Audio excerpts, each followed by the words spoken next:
The suspect in the killings, Robert Card, a 40-year-old Army reservist and trained firearms instructor, used a sniper rifle that he purchased legally this year. Also this year, and reportedly sometime after that gun purchase, the suspect had a mental health crisis, one that involved threats of shooting a military base. Two senior law enforcement officials tell NBC News that the suspect was sent by commanders of his military unit for 2 weeks of inpatient psychiatric treatment. Robert Card's sister-in-law also tells NBC News that the family had recently alerted police and military officials when they grew concerned about Card's mental health. So given those accounts, how was Mr. Card still able to have a gun? Federal law prohibits someone who has been formally committed to a mental health facility from having guns. And there are also so-called red flag laws in 21 states that allow families to petition judges to order someone to give up their weapons temporarily if they are deemed to pose a threat to themselves or others. The state of Maine, though, has a weaker version of this kind of law, a so-called yellow flag law that requires extra procedures before petitioning a judge. It is unclear at this moment whether any attempt was made to use Maine's yellow flag law to take the shooting suspect's weapons. But in a state that has been remarkably pro-gun, a state that does not require background checks on all gun sales, a state where citizens are allowed to carry guns without permits, residents are still questioning how this happened. One resident of Lewiston told NBC News, "It has been a major, major shock. We never expected something like this to happen here. We always felt super safe."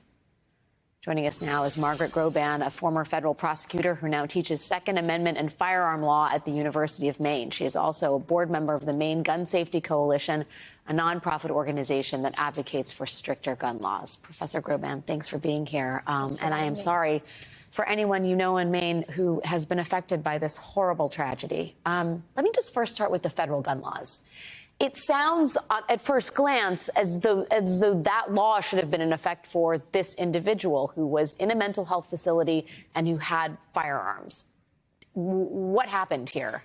Yes, the federal law is very narrowly drawn, and it would only apply, the firearm ban would only apply if Mr. Card had been involuntarily committed to that mental hospital or that mental facility.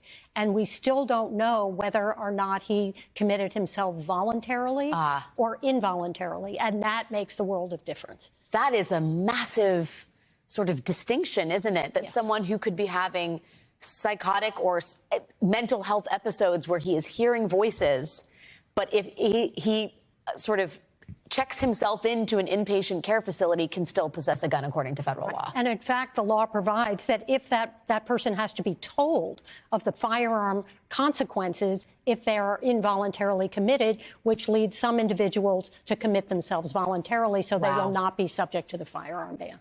Can we talk about the sort of second layer of protection here, which is the yellow flag law that Maine has in place? I know that you've called that yellow flag law pathetic.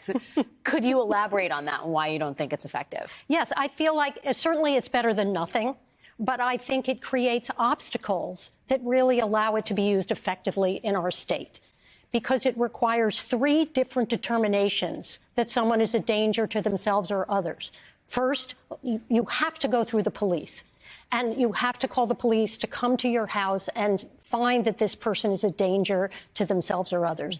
A lot of people with family members in crisis are not comfortable, for obvious reasons, involving the police. Either they're worried about the response or they're worried their loved one's going to be arrested. So there is, and our Fatality Review Board found that there's enormous danger to police in responding to these incidents as well, and they feel trauma from responding to these incidents. So first, the police have to respond. If they find they're a danger, then they take the individual into protective custody, which sounds an awful lot like an arrest.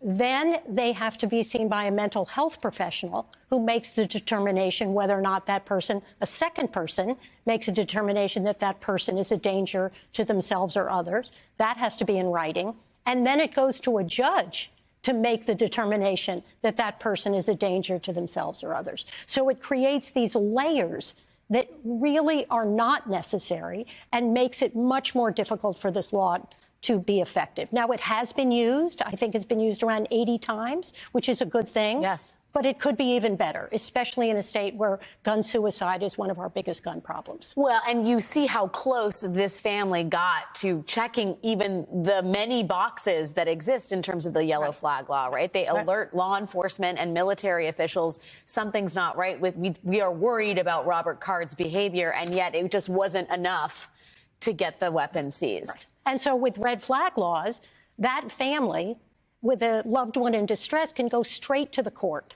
and file an affidavit under penalty of perjury. If people are concerned about people misusing the process, they do it under penalty of perjury, saying my loved one is in crisis. I'm worried they're going to harm themselves or others. Please take their gun away.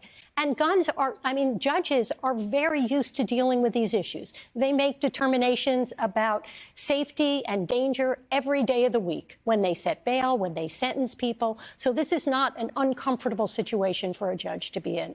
And I think Maine would be really well served if we improved our yellow flag law.